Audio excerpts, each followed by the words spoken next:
안녕하십니까? 디지털 포렌식 온라인 수업에 오신 여러분, 환영합니다. 이번 시간에는 NTFS 파일 시스템에 대해 알아보도록 하겠습니다. NTFS 파일 시스템에 대해서 간단하게 소개해드리고 NTFS 파일 시스템의 특징 및 구조를 실습과 함께 설명하는 방식으로 진행하도록 하겠습니다.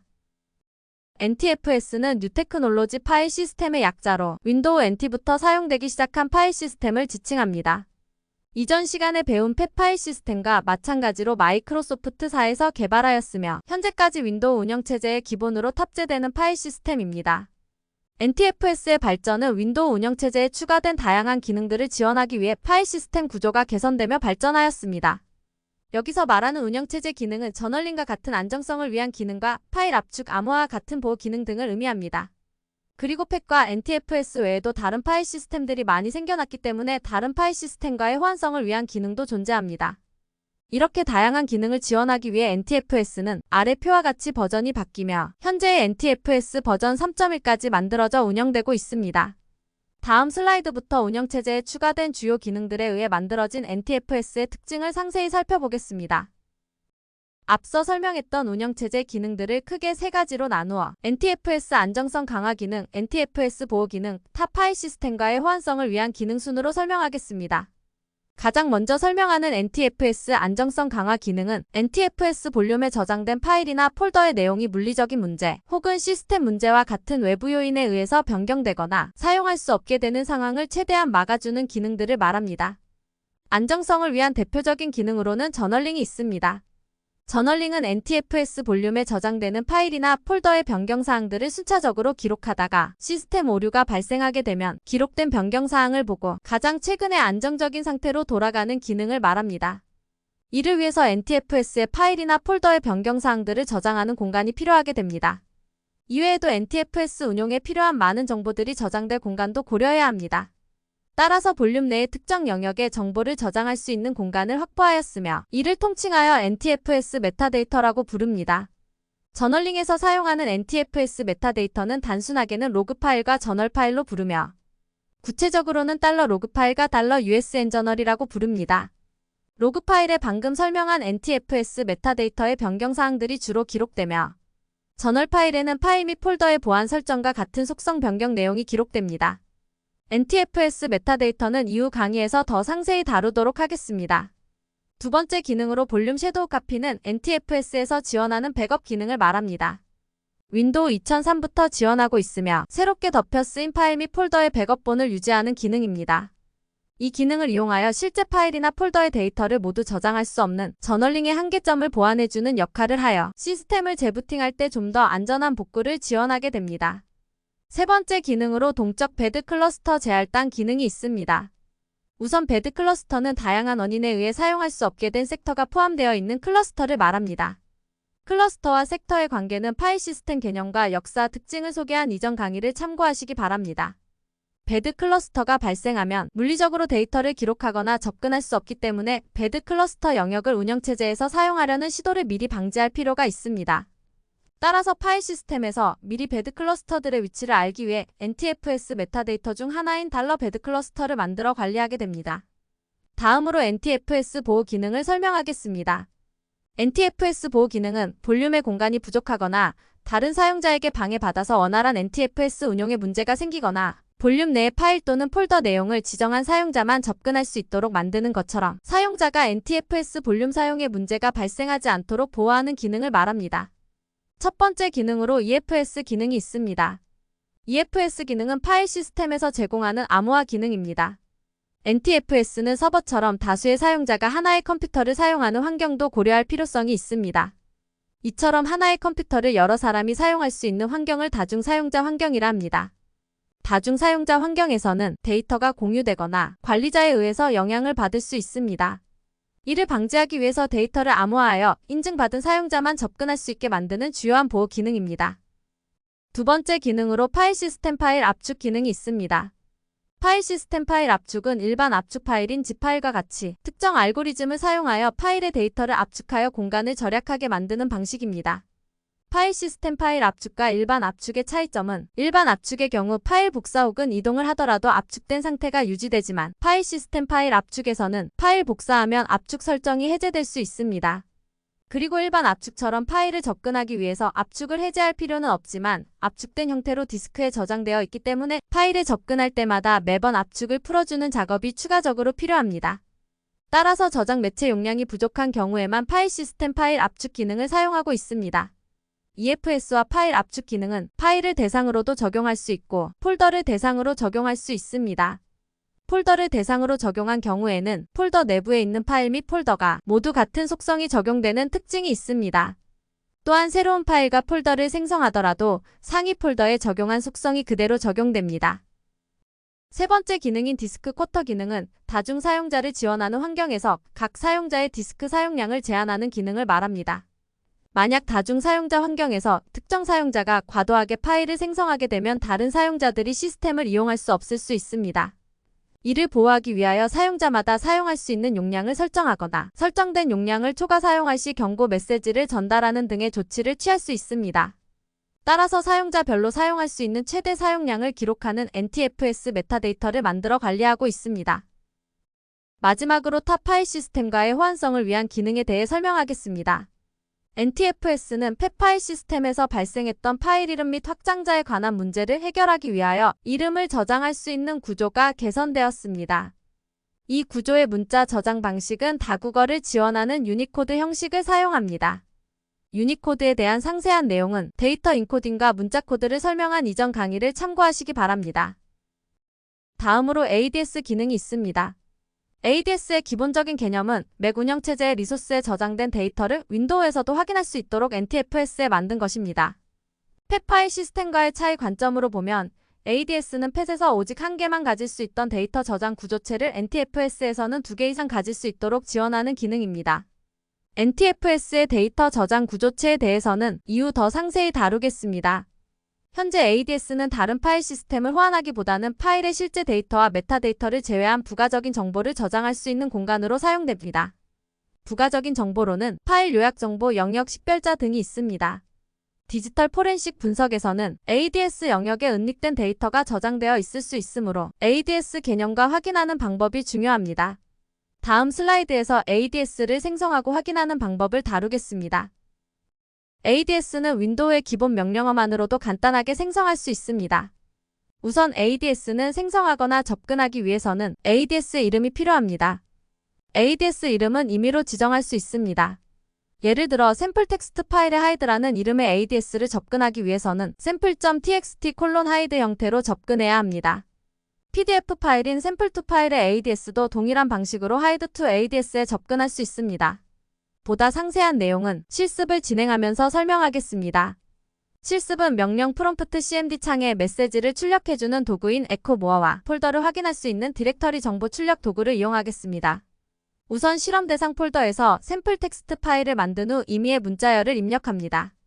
이후 명령 프롬프트 창을 켜서 실험 대상 폴더 경로로 이동한 뒤에 dir/r 명령어를 통해서 샘플 텍스트 파일이 존재하는지 확인합니다. 아직 ADS를 생성하지 않았기 때문에 폴더에 샘플 텍스트 파일만 존재하는 것을 확인할 수 있습니다. 이제 문자열을 입력할 수 있도록 에코 도구와 리다이렉션 기능을 넣은 명령어를 입력합니다. 이 명령어에서 ADS에 넣을 메시지 데이터와 ADS의 이름은 임의로 수정하셔도 됩니다. 명령어가 올바르게 동작했다면 dir/r 명령어를 이용하여 다시 폴더를 확인합니다. 그럼 폴더에는 샘플 텍스트 파일 외에 ADS가 생성된 것을 확인할 수 있습니다.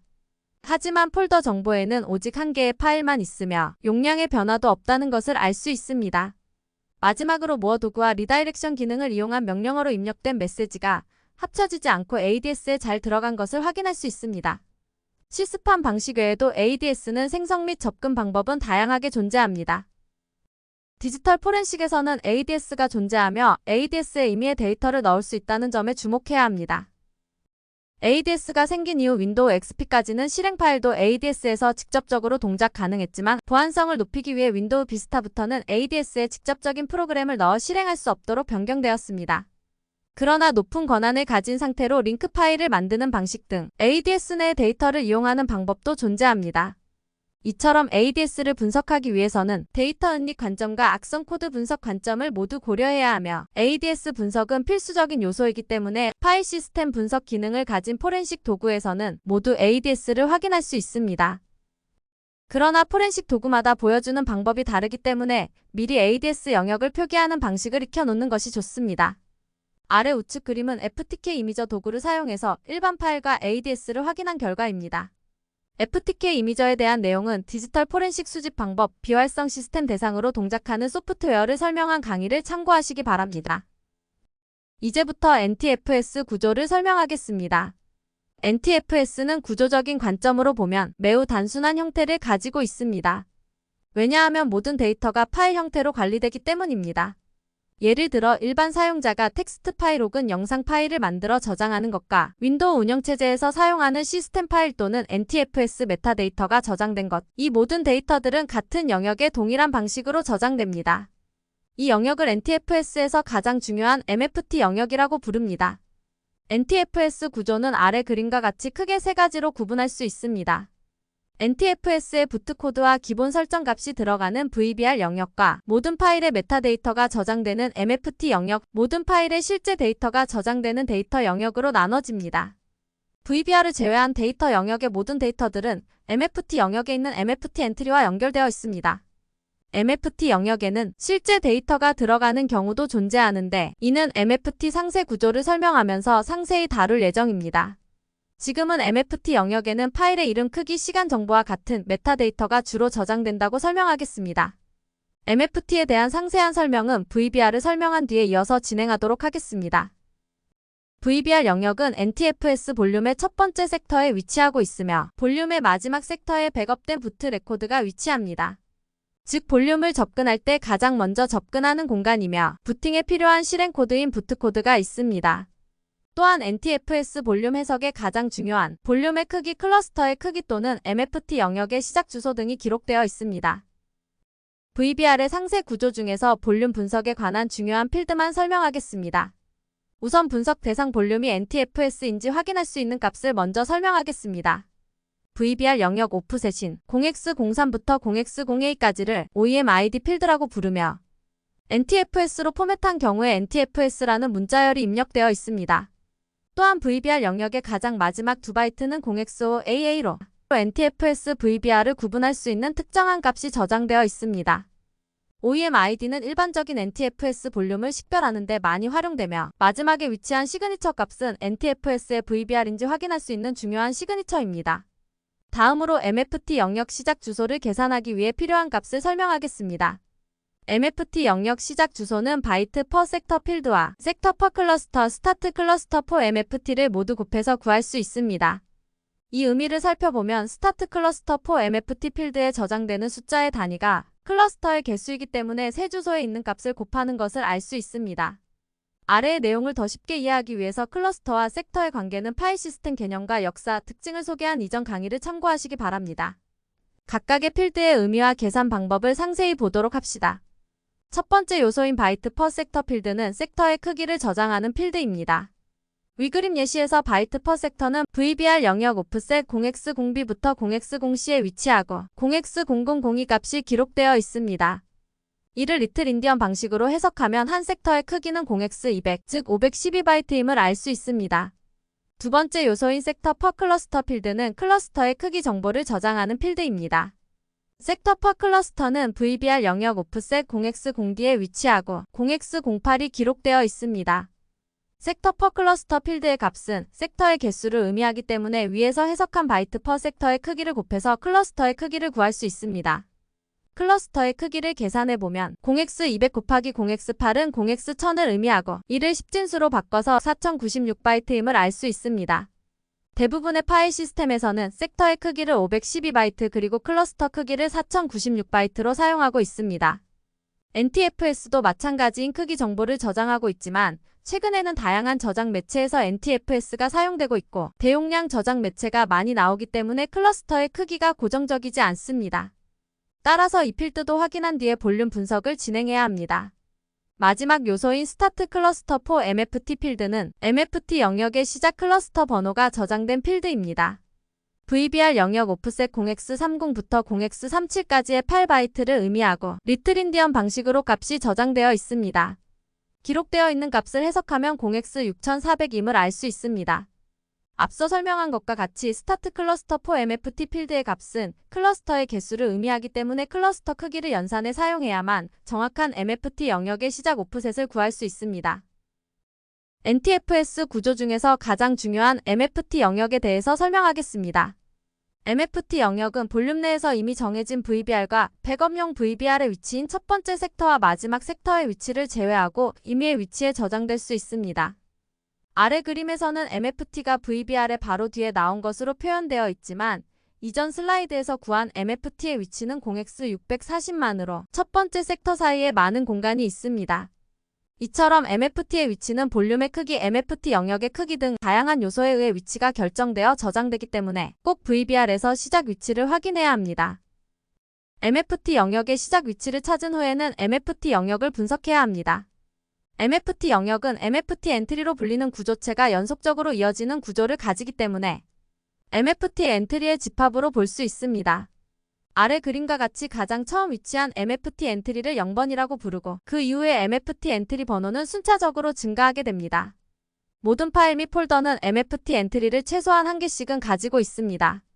여기서 최소한으로 표현한 이유는 볼륨에서 사용하는 MFT 엔트리의 크기가 고정적으로 설정되기 때문입니다. 일반적인 파일 및 폴더는 MFT 엔트리 1개와 1:1로 매칭되지만 저장해야 하는 메타데이터가 많아서 MFT 엔트리 1개에 저장할 수 없는 경우엔 MFT 엔트리를 2개 이상 할당받을 수 있습니다. MFT 영역이 중요한 이유는 볼륨에 존재하는 모든 파일과 폴더의 정보뿐만 아니라 NTFS 메타데이터의 정보도 저장하고 있기 때문입니다.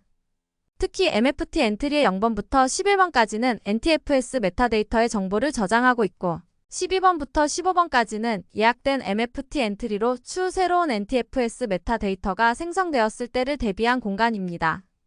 즉 MFT 엔트리 0번부터 15번까지는 NTFS 메타데이터를 위해 존재하는 필수적인 엔트리입니다. 다음 슬라이드에서 NTFS 메타데이터에 대해 상세히 설명하겠습니다. 설명에 앞서 NTFS 메타데이터 용어에 대한 정의를 먼저 하겠습니다.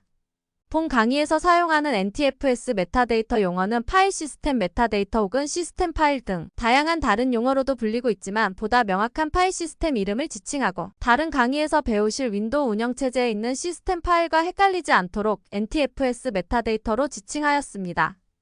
다시 설명으로 돌아가면 NTFS 메타데이터는 NTFS를 관리 및 운용하기 위한 데이터들을 의미합니다.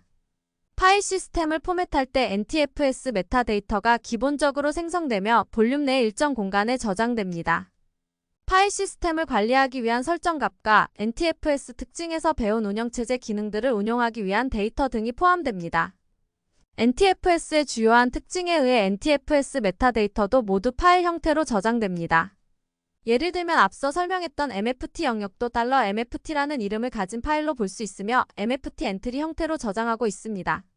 하지만 NTFS 메타데이터는 일반 사용자들은 접근하지 않고 운영체제 혹은 파일 시스템에서는 접근할 필요성이 있기 때문에 일반 파일들과 구분할 수 있는 특징이 있습니다.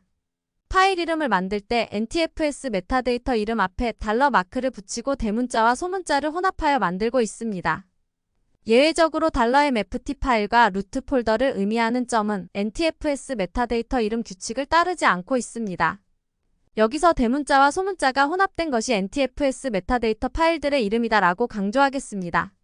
대문자와 소문자 혼합을 강조하는 것은 다음 강의에서 배울 속성 어트리뷰트와 혼동하지 않도록 차이를 명확히 하기 위해서입니다. 다음 강의에서 다시 한번 이름 규칙에 대해서 언급하겠습니다. 간단한 예제로 윈도우 탐색기로 NTFS 메타데이터를 찾아보려고 시도해봅시다. NTFS 메타데이터는 각 볼륨의 루트 폴더에 위치하고 있습니다. 루트 폴더는 볼륨의 최상위 폴더를 말하며 윈도우 탐색기에서 특정 드라이브를 처음 들어갔을 때 나오는 위치를 의미합니다. 탐색기로 해당 위치에 가시더라도 NTFS 메타데이터와 같은 파일 이름을 가진 파일은 확인하실 수가 없습니다. 탐색기의 옵션인 숨긴 파일이나 운영체제 파일을 확인하시더라도 탐색기에서는 NTFS 메타데이터를 확인할 수 없습니다. 따라서 볼륨 분석 기능을 가진 디지털 포렌식 도구를 사용해서 볼륨의 루트 폴더에 가시면 각 파일들을 아래 그림과 같이 확인할 수 있습니다. 또한 윈도우 탐색기를 이용해 루트 폴더에서 NTFS 메타데이터와 동일한 이름의 파일을 생성하거나 파일 이름 변경을 시도하면 아래 그림처럼 파일 이름 변경의 작업을 시스템이 거부하게 됩니다. 만약 관리자 권한으로 계속 버튼을 누른다고 하더라도 강제로 다른 이름으로 변경시켜서 보호하고 있습니다. 이제 NTFS 메타데이터의 종류를 설명하겠습니다. MFT 구조 설명에서 NTFS 메타데이터는 MFT 엔트리 0번부터 11번까지 고정적으로 할당되어 있다고 설명했습니다. NTFS 메타데이터 중 일부는 고정적인 MFT 엔트리 번호를 할당받지 않는 것도 존재합니다. 이 표는 NTFS 메타데이터 중 고정적인 MFT 엔트리 번호와 매칭되는 것들을 보여줍니다. 우선 가장 중요한 MFT 엔트리 0번에는 MFT 영역 전체에 대한 메타데이터를 저장하고 있습니다. 즉 해당 볼륨의 MFT 영역이 어디에 얼만큼의 크기로 있는지 기록하고 있습니다. 다음으로 MFT 엔트리 5번을 보면 볼륨의 루트 폴더에 대한 메타데이터를 저장하고 있습니다. 볼륨을 해석하기 위해서는 루트 폴더를 찾는 것이 가장 중요한 시작이 되며 MFT 엔트리 5번을 분석함으로써 확인할 수 있습니다. 마지막으로 NTFS 특징에서 설명한 NTFS 메타데이터들을 설명하겠습니다. MFT 엔트리 8번인 $베드 클러스터 파일은 NTFS 안정성 강화 기능 중 동적 베드 클러스터 재할당 기능에 연관되어 있습니다. MFT 엔트리 2번인 $로그 파일은 NTFS 안정성 강화 기능 중 저널링 기능과 연관되어 있습니다. MFT 엔트리 11번 $익스텐드에는 고정적이지 않은 NTFS 메타데이터들에 대한 메타데이터가 저장되며 저널링 기능과 관련 있는 $USN 저널과 디스크 쿼터 기능과 관련 있는 $쿼터 등의 정보가 기록됩니다. 이외에도 설명하지 않은 NTFS 메타데이터가 여러 가지 존재하며 각 요소는 파일 시스템 또는 운영체제와 밀접한 관계를 가지고 있습니다. MFT 영역에 있는 MFT 엔트리의 대략적인 구조를 설명하겠습니다. MFT 엔트리는 MFT 엔트리 헤더와 픽스업 어레이 어트리뷰트 에어리어 앤드 마커로 구성됩니다. MFT 엔트리 헤더는 시그니처 픽스업 어레이의 위치 개수 등의 정보와 어트리뷰트 에어리어의 시작 위치 등과 같은 주요 정보 및 설정 값이 저장되어 있는 구조체이며 48바이트의 고정 크기를 가지고 있습니다. 픽스업 어레이는 MFT 엔트리의 신뢰성을 보장하기 위해서 엔트리 일부분의 데이터를 검증하기 위한 방식입니다. 본 강의에서는 상세한 검증 방법은 생략하도록 하겠습니다. 엔드 마커는 어트리뷰트 에어리어가 끝난 후에 나오는 시그니처입니다. 엔드 마커 이후의 데이터는 MFT 엔트리 내부에 사용하지 않는 데이터로 볼 수 있습니다. 이 공간에는 MFT 엔트리가 이전에 사용하던 잔여 데이터가 남아있을 수 있으며 파일 시스템 개념 강의에서 배운 슬랙 개념과 유사합니다. 픽스업 어레이와 엔드 마커 사이에 있는 어트리뷰트 에어리어는 MFT 엔트리가 저장해야 할 파일의 메타데이터 정보가 들어가는 영역입니다. 이 영역도 특정한 구조로 되어 있으며 속성에 어떤 메타데이터가 저장되느냐에 따라서 다양한 속성의 형태로 저장됩니다. 따라서 MFT 엔트리 헤더에 대해서 마지막으로 설명하고 MFT 엔트리의 어트리뷰트 에어리어는 다음 강의에서 이어서 설명하겠습니다. MFT 엔트리를 확인하기 위해서 MFT 엔트리 헤더에 있는 시그니처를 사용할 수 있습니다. 예시를 보면 MFT 엔트리 0번 오프셋 0x00부터 0x04까지를 MFT 엔트리 시그니처 필드라고 부르며 FIL이라는 문자열이 입력되어 있습니다. 픽스업 어레이는 MFT 엔트리 헤더가 고정적이기 때문에 MFT 엔트리 0번 오프셋 0x30에서 나오는 것을 구조상으로도 알 수 있습니다. 그러나 MFT 엔트리 헤더를 보면 명확한 픽스업 어레이의 위치가 파악 가능하고 어레이 안에 저장된 요소의 개수도 확인할 수 있습니다. 위치는 오프셋 투 픽스업 어레이 필드에서 확인 가능하며 요소의 개수는 넘버 오브 엔트리스인 픽스업 어레이 필드에서 확인 가능합니다. 다음으로 MFT 엔트리에 기록된 주요 설정 정보를 설명하겠습니다. MFT 엔트리의 데이터가 저장되는 어트리뷰트 에어리어로 이동하기 위해서는 오프셋 투 퍼스트 어트리뷰트 필드의 값을 사용합니다.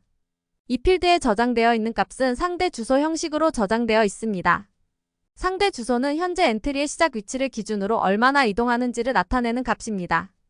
MFT 엔트리 0번의 예시를 보면 MFT 엔트리 0번의 시작 위치는 0x640만입니다. 여기에 오프셋 투 퍼스트 어트리뷰트 필드 값인 0x38을 더하면 0x6400038이 되며 위 그림에서 주황색으로 표기된 부분의 시작 위치임을 알 수 있습니다. 즉 현재 분석하고 있는 MFT 엔트리의 시작 위치에서 얼마나 떨어졌는지를 표현하는 것이 상대 주소입니다. 다음으로 플래그 필드는 MFT 엔트리가 가리키는 대상이 파일인지 폴더인지 혹은 삭제되었는지 정상인지를 판단할 수 있는 속성 정보를 저장한 필드입니다. 플래그 필드는 각각의 값이 다른 의미를 가지고 있는데 0은 삭제된 파일을 의미하고 1은 정상 파일, 2는 삭제된 폴더, 3은 정상 폴더를 의미합니다. 이를 비트 플래그 형식이라고 부릅니다. 디지털 포렌식 분석에서는 비트 플래그 형식을 많이 사용하고 있습니다.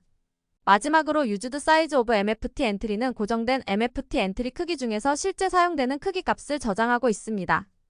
MFT 엔트리 헤더부터 엔드 마커까지의 크기를 담고 있기 때문에 unused 스페이스의 시작 지점을 나타내는 상대 주소로 볼 수도 있습니다. 지금까지 MFT 엔트리 헤더에서 주요한 구조를 살펴보았습니다.